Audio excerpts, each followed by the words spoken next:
tartan aqooneedkan oo ahaa mid lagu tartamayay luqadda Ingiriiska iyo caafimaadka laguna qabtay iskuulka Al-Cimra Branch 4 ayaa waxa soo abaabulay oo gacan weyn ka geystay ururka Nabadoon Youth Alliance xafiiskiisa Muqdisho.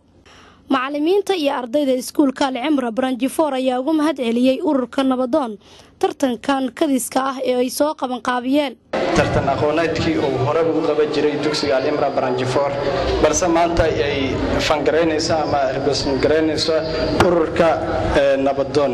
runtii Nabadoon kaliya ma dhihi karno waa urur Nabadoon oo kaliya laakiin waxaan dhihi karnaa waa urur aqoon doon aan dhihi kari doon haddii ay yiraahdo balse marka hore intaan barnaamijkeena tartan aqooneed hay'adda magaceeda meel dheer ka dhacay mar hore maxaa aragteen maxaa hadigatiin maray maskax shaqeynayso maamuleysan nuxur muhiimadan siiyay tacliinay kamira dhashaa.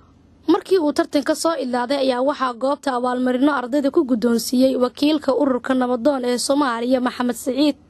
waxaan kaloon mas'uulka ahay Nabadoon Youth Alliance waxaan rabaa hadalkina si dheer mar waqtigan hayo salaadii baa la joogaa waxaan rabaa inaan hadiidaha bixino.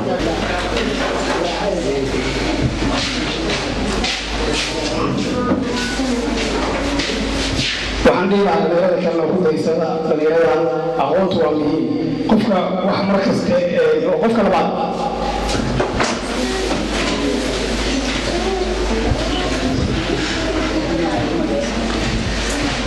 aqoontu waa mid kaliya aan dalkeena iyo nafteena ugu qaban karno marka dhamaanteena noqono kuwa wax barta ama dadka wax bara.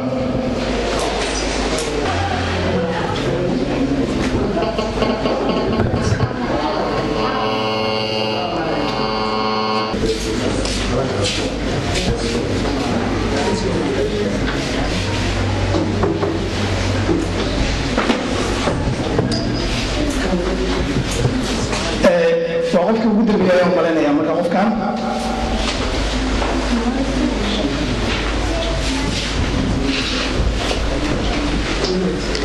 وقفك وقدر بيا يوم مالنا يا